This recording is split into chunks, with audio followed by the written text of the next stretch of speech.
बिल्कुल मैं एग्री करूंगा। इस तरह के अगर तो सपोर्ट हो तो फिर जो है वो हो सकता है 8 से 10 साल भी केस जो है वो फॉरेन फंडिंग केस जिसकी आपने बात की तो वो इल्तवा में भी पड़ा रहे तो उसका कुछ नहीं बनता।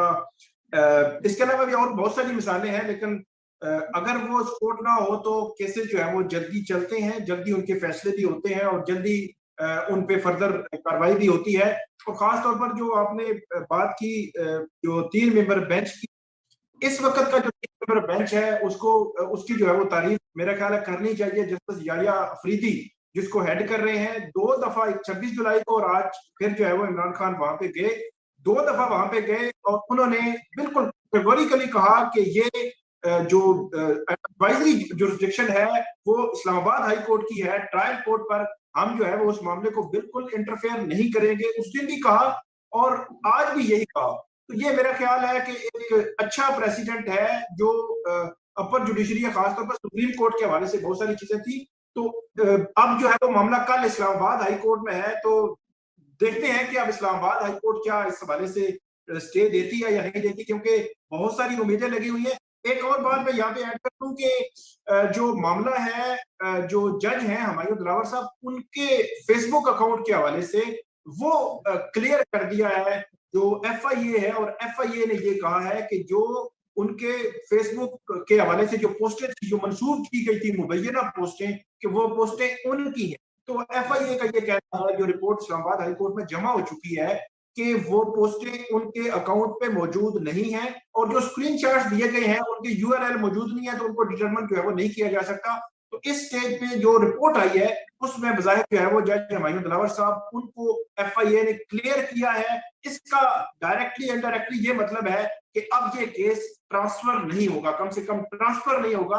फर्दर जो केस है ये जो है वो हुमायूं दिलावर साहब ही सुनेंगे। कितने स्टे इन्होंने लिए इस केस क्या ट्रायल रुकवाने के लिए? कितनी बार मुल्जिम हाई कोर्ट में गया, फिर सुप्रीम कोर्ट में गया है? इनके वकला ने शुरू दिन से, ये फरवरी से अनवर्ड चल रहा है case additional session court Islamabad में, जज साहब गिव अप करके तब्दील हो चुके हैं क्योंकि उनके ऊपर हल्ला बोलने की कोशिश की गई।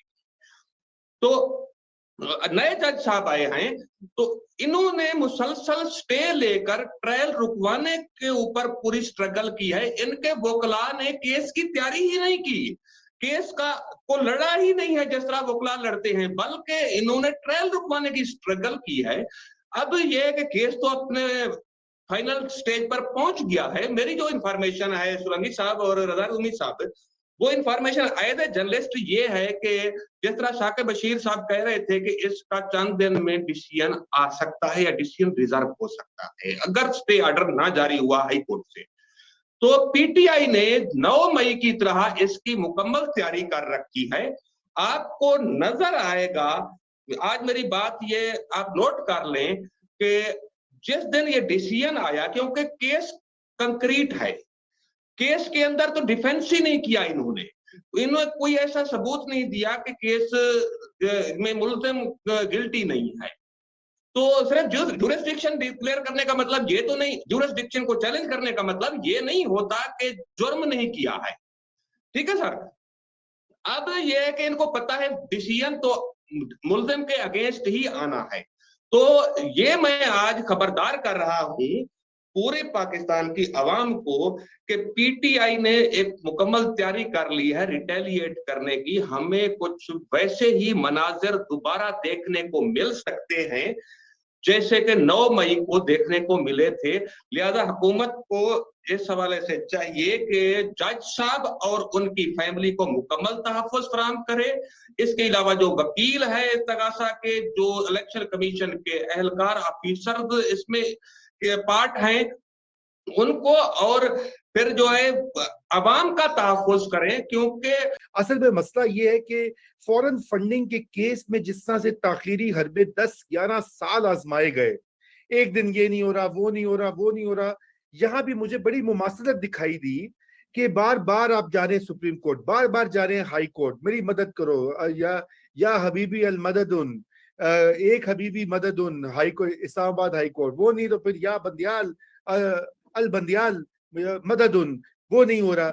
अब फाइनली वो जो है मामला यहाँ पे आ गया है। तो मुझे यूं लगता है कि ये वाला भी टाइम, ये बड़ा एक क्लियर इंडिकेशन है कि इस वक्त अब जुडिशरी जो उनको रिलीफ दे रही थी पहले, मतवातिर, वो भी थोड़ा सा उन्होंने भी हाथ पीछे किया। अब देख रहा है कि एक 3 मेंबर बेंच होती थी, मैं तो उसको इतना मिस करता हूँ। अच्छी एक 3 मेंबर बेंच थी, इतना वो फौरी इंसाफ देती थी 24-48 घंटे के अंदर। ये 3 मेंबर बेंच कैसी है ये मुख्तलिफ जजों की, जो कि क्या इंसाफ नहीं देती।